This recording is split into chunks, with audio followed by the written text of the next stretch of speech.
রাশিয়ার বিরুদ্ধে নজিরবিহীন হামলা ইউক্রেনের ধ্বংস ৪০টি যুদ্ধ বিমান। ইউক্রেনের হামলায় হতভম্ব রাশিয়া ও পশ্চিমা বিশ্ব।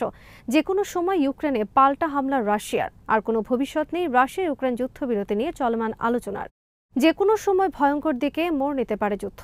রাশিয়া চালাতে পারে পারমাণবিক হামলা। যুদ্ধ বিমান ধ্বংসের বিষয়ে ভারতীয় সর্বাধিনায়কের মন্তব্য ঘিরে উত্তপ্ত নয়াদিল্লির রাজনীতি।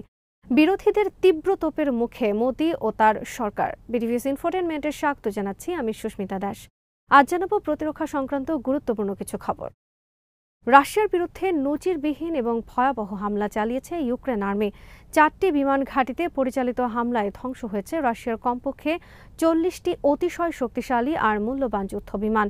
ইউক্রেনের পক্ষ থেকে রোববারের এই হামলাকে এখন পর্যন্ত রাশিয়ার বিরুদ্ধে সবচেয়ে বড় আর ধ্বংসাত্মক হামলা হিসেবে আখ্যায়িত করা হয়েছে। ইউক্রেন প্রেসিডেন্ট ভলোদিমির জেলেনস্কি বলেছেন, 117টি ড্রোনের সাহায্যে হামলা করা হয়েছে রাশিয়ার বিরুদ্ধে। 1.5 বছর ধরে এই হামলার পরিকল্পনা করা হয়েছে। ইউক্রেনের গোয়েন্দা সংস্থা SBU জানিয়েছে, রাশিয়ার অভ্যন্তর থেকে চালানো হয়েছে অনেক ড্রোন হামলা। যেসব বিমান ঘাঁটিতে হামলা চালানো হয়েছে তার একটি থেকে আরেকটির দূরত্ব কয়েকশো মাইল। তাদের হামলায় ধ্বংস হয়েছে রাশিয়ার কৌশলগত বোমারু বিমান Tu-95, Tu-22M3 সহ কমপক্ষে 40টি বিমান। হামলায় ধ্বংস হয়েছে রাশিয়ার কৌশলগত ক্রুজ মিসাইলের 34 ভাগ। কমপক্ষে $7 বিলিয়ন অস্ত্র ধ্বংস হয়েছে রাশিয়ার। কুরস্ক, রাইজান, মারমাস্ক এবং ইনানভো বিমান ঘাঁটিতে হামলা চালানো হয়েছে বলে দাবি করেছে SBU। ইউক্রেন এই অপারেশনের নাম দিয়েছে স্পাইডার ওয়েভ। বেশ কয়েকটি হামলার ভিডিও এবং ছবি প্রকাশ করেছে ইউক্রেন। প্রকাশিত ভিডিওতে দেখা গেছে একটি বিমানবন্দরে কমপক্ষে 1 ডজনের বেশি যুদ্ধ বিমান একের পর এক ভস্মীভূত হচ্ছে ড্রোন হামলার মাধ্যমে। ভিডিওতে দেখা গেছে ধ্বংস হওয়া যুদ্ধ বিমানের মধ্যে রয়েছে রাশিয়ার গৌরব আর সামরিক শক্তির প্রতীক হিসেবে পরিচিত বিশ্বের অপ্রতিদ্বন্দ্বী বোমারু বিমান Tu-95 এবং Tu-22M3 যুদ্ধ বিমান। ইউক্রেনের ভয়াবহ এই হামলায় হতবিহ্বল রাশিয়ান আর্মি ও প্রেসিডেন্ট পুতিন। এত বড় হামলা প্রতিরোধে সম্পূর্ণ ব্যর্থতার পরিচয় দিয়েছে রাশিয়ান আর্মি ও গোয়েন্দা সংস্থা। বিশ্বের কোনো যুদ্ধে কোনো দেশের একদিনে এত যুদ্ধ বিমান ধ্বংস হওয়ার নজির নেই। দ্বিতীয় বিশ্বযুদ্ধের সময় হিটলার বাহিনীও রাশিয়ার বিরুদ্ধে একদিনে এতটা ধ্বংসাত্মক হামলা চালাতে পারেনি বলে মন্তব্য করেছেন অনেকে। টুপোলেভ Tu-95 বোমারু বিমান রাশিয়ার ব্যতিক্রমধর্মী এক দূরপাল্লার বিমান। 70 বছর আগের এ বিমান বিশ্বের একমাত্র প্রোপেলার চালিত বোমারু বিমান। 7 দশক আগের এই বোমারু বিমান এখনও যুক্তরাষ্ট্রসহ রাশিয়ার শত্রুদের কাছে এক মূর্তিমান আতঙ্ক। কারণ বিশ্বের এ যাবৎকালের সবচেয়ে শক্তিশালী পারমাণবিক বোমা, যার বম্বার পরীক্ষা চালানো হয়েছে এই বিমান থেকে। ইউক্রেন দাবি করেছে রোববার তারা ধ্বংস করেছে রাশিয়ার বেশ কয়েকটি Tu-95 বোমারু বিমান। রোববারের ইউক্রেনের ড্রোন হামলায় তাদের ড্রোন যুদ্ধের সক্ষমতা যেমন প্রমাণিত হয়েছে, তেমনি গোটা বিশ্বের সমরাঙ্গনে এখন আলোচনা চলছে ভবিষ্যৎ যুদ্ধ কৌশল নিয়ে।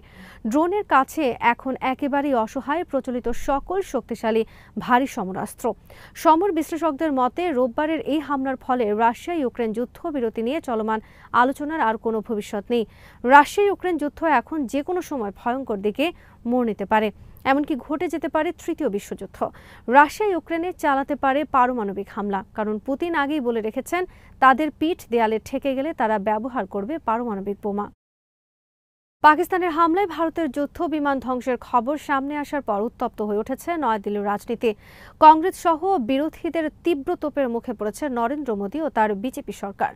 মোদি ও তার সরকারের বিরুদ্ধে জাতির সাথে প্রতারণার অভিযোগ আনা হয়েছে। পাকিস্তানের সাথে যুদ্ধের তথ্য আড়াল করে উল্টো মিথ্যা প্রচার আর যুদ্ধ জয়ের কৃতিত্ব জাহিরের জন্য। একই সাথে পাকিস্তানের বিরুদ্ধে যুদ্ধ বিষয়ক মিথ্যা খবর প্রচারের জন্য বর্তমানে আদালতের কাঠ গড়ায় ভারতের গদি মিডিয়া। দেশে এবং বিদেশে সামাজিক যোগাযোগ মাধ্যম এবং আন্তর্জাতিক বিভিন্ন গণমাধ্যমে তীব্র সমালোচনা চলছে ভারতের সংবাদ মাধ্যমের দুর্দশা নিয়ে। কংগ্রেস সভাপতি ও সাধারণ সম্পাদক থেকে শুরু করে ভারতের বিভিন্ন রাজ্যের বিরোধী রাজনীতিকদের তীব্র নিশানায় বর্তমানে মোদি এবং তার উগ্র বিজেপি সরকার।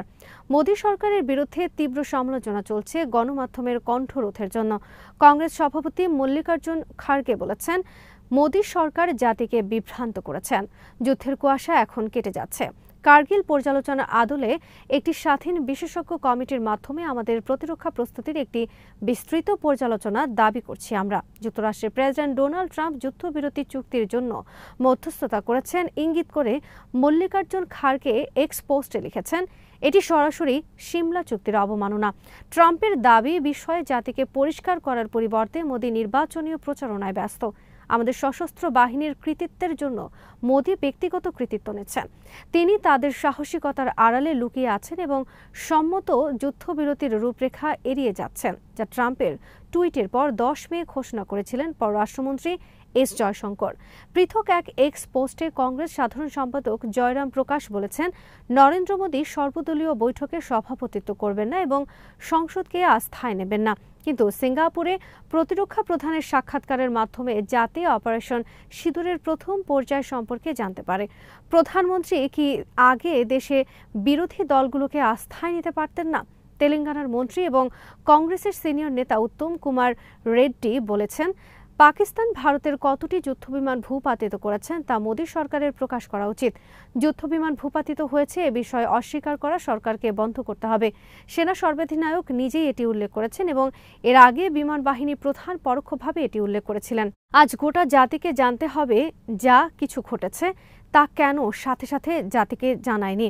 তৃণমূল কংগ্রেস সাগরিকা এক বিবৃতিতে পাকিস্তানের সাথে যুদ্ধ নিয়ে সংসদে বিশেষ অধিবেশন দাবি করেছেন এবং যুদ্ধের তথ্য জনসম্মুখে প্রকাশের দাবি করেছেন।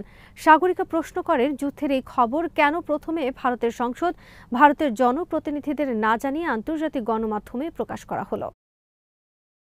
ভারতের সাংবাদিক ও জনপ্রিয় ইউটিউবার সুব্রত বসু তার চ্যানেলে বলেছেন, পেঁয়াজের খোসা ছাড়ানোর মতো একটি একটি করে উত্তর পাওয়া যাচ্ছে অবশেষে, কিন্তু এক একটি উত্তর পাওয়ার পর দেশে তৈরি হচ্ছে নতুন নতুন প্রশ্ন। দেশে কি গণতন্ত্র নেই, নাকি গণতান্ত্রিক পরিবেশটাই নেই যেখানে দেশের গণমাধ্যম নিরপেক্ষভাবে সংবাদ পরিবেশন করতে পারে? খবরগুলো পাওয়ার জন্য কেন আমাদের নির্ভর করতে হচ্ছে বিদেশি সংবাদ মাধ্যমের কাছে? বিদেশের মাটিতে বসে বিদেশি সংবাদ মাধ্যমকে সাক্ষাৎকার দিয়ে যুদ্ধের তথ্য প্রকাশ করেছেন ভারতের chief of defence staff general Anil Chauhan. আর মাত্র দুটি প্রশ্নের উত্তরেই খুলে গেছে মোদী সরকারের ভুল। তার সাক্ষাৎকারে স্পষ্ট হয়েছে, পাকিস্তানের হামলায় ভারতীয় যুদ্ধবিমান ধ্বংস হয়েছে। ভারতীয় ফৌজের ক্ষয়ক্ষতি অবশ্যই আমাদের কাছে অত্যন্ত খারাপ খবর, কিন্তু ভারতের প্রধানমন্ত্রী নরেন্দ্র মোদী এই খারাপ খবরটিকে অত্যন্ত সুকৌশলে তার সরকারের ভালো খবর বলে প্রচার চালিয়েছেন অনেক দিন থেকে। সুব্রত বসু বলেন, বিশ্বের সর্বত্র আমাদের দেশের মতো গদি মিডিয়া নেই, আছে নিরপেক্ষ স্বাধীন সংবাদ মাধ্যম। এই আন্তর্জাতিক সংবাদ মাধ্যম কোনো সরকারকেই রেয়াত করে না। কোনো দেশের কোনো প্রধানমন্ত্রী প্রশ্ন থেকে পালিয়ে বেড়ান তা তারা গ্রাহ্যের মধ্যেই আনেন না। সুযোগ পেলেই তারা তীক্ষ্ণ প্রশ্ন করেন। ব্লুমবার্গ টিভির মাত্র দুটি প্রশ্নে নড়ে গেছে মোদী সরকারের এতদিনের তৈরি করা জমিন। ভারতের গণমাধ্যমের সমালোচনা করে সাংবাদিক সুব্রত বসু বলেন, আমাদের দেশের কোনো মিডিয়া এই প্রশ্ন করে উঠতে পারেননি মোদী সরকারকে। বিদেশি সাংবাদিকরা সামনে এনে দিল মোদী সরকারের সত্য গোপনের কথা। অপারেশন সিঁদুরের প্রকৃত সত্য গোপন করে নরেন্দ্র মোদী ঝাঁপিয়ে পড়েন বিহারের নির্বাচনে। সেনার ক্ষয়ক্ষতির কথা তিনি মুখেও আনেননি। দেশের মানুষ প্রকৃত সত্যটা জানতে পারলে তার রাজনৈতিক ক্ষতি হবে বলে আশঙ্কা করেছিলেন তিনি। ভারতের আসল সমস্যাটা কিন্তু এখানেই। যেখানেই যার যত ক্ষয়ক্ষতি হোক না কেন, ভারতের নরেন্দ্র মোদী সরকারের ইমেজের যেন কোনো ক্ষতি না হয়। দেশের স্বার্থে যতই ঘা লাগুক তাতে কিছুই যায় আসে না গদি মিডিয়ার। আর তাই সাধারণ মানুষ এখন গদি মিডিয়া থেকে সরে আসছেন অতি দ্রুত হারে। দেশের ক্ষয়ক্ষতি লুকিয়ে মোদী সিঁদুর উৎসব করছেন। সিঁদুর খেলায় মেতে উঠেছে বিজেপি। মোদী একটি জনসভায় যাত্রা অভিনেতার ঢঙে বলেছিলেন, তার রক্তে গরম সিঁদুর বইছে। সুব্রত বসু বলেন, অনিল চৌহানের মন্তব্যের পর এখন তার রক্তের গরম সিঁদুর ঠান্ডা হয়ে গেছে। ভারত ও পাকিস্তানের মধ্যে সিমলা চুক্তি অনুযায়ী বলা হয়েছে, দুই দেশের মধ্যকার সমস্যা নিজেরা আলোচনার মাধ্যমে সমাধান করবে, তৃতীয় পক্ষকে আনা যাবে না। পাকিস্তান কাশ্মীর সমস্যা সমাধানের বিষয়ে জাতিসংঘের মাধ্যমে সমাধানের কথা বলে আসছে স্বাধীনতার পর থেকে, কিন্তু ভারত তাতে রাজি হচ্ছে না। সিমলা চুক্তির অজুহাতে ভারত পাকিস্তানের সাথে অনেক সমস্যাকে আন্তর্জাতিকভাবে সমাধানের প্রস্তাব বারবার এড়িয়ে যাচ্ছে, কিন্তু এবার তারা নিজেরাই যুক্তরাষ্ট্র, ইরান, তুরস্ক ও সৌদি আরবের দ্বারস্থ হয়েছে পাকিস্তানের সাথে যুদ্ধবিরতির জন্য। এর মাধ্যমে ভারত নিজেই সিমলা চুক্তি লঙ্ঘন করেছে। এই বিষয়টি উল্লেখ করে বিরোধী রাজনীতিকরা বর্তমানে তোপ দেখাচ্ছেন নরেন্দ্র মোদী সরকারকে। পাকিস্তানের বিরুদ্ধে যুদ্ধ জয় নিয়ে নরেন্দ্র মোদী, ভারতের গদি মিডিয়া যেন মিথ্যাচার করেছে, তেমনি তাদের সুরে পাকিস্তানের বিরুদ্ধে বোগল বাজিয়েছিল বিরোধী অনেক উগ্র নেতারা। কিন্তু তাদের সব দম্ভ আর মিথ্যা জারি জড়িতে শনিবার পানি ঢেলে দিলেন ভারতের সেনা সর্বাধিনায়ক অনিল চৌহান। সিঙ্গাপুরে বিদেশি গণমাধ্যমের কাছে তিনি স্বীকার করেছেন পাকিস্তানের হামলায় তাদের যুদ্ধবিমান ধ্বংস হয়েছে। আজ এখানে শেষ করছি। সমরাস্ত্র প্রতিরক্ষা ও কূটনীতির নানা তথ্য জানতে চোখ রাখুন বিডিভিউজ ইনফোটেনমেন্টে। চ্যানেলটি ভালো লাগলে সাবস্ক্রাইব করুন, সংযুক্ত থাকুন আমাদের ফেসবুক পেজে।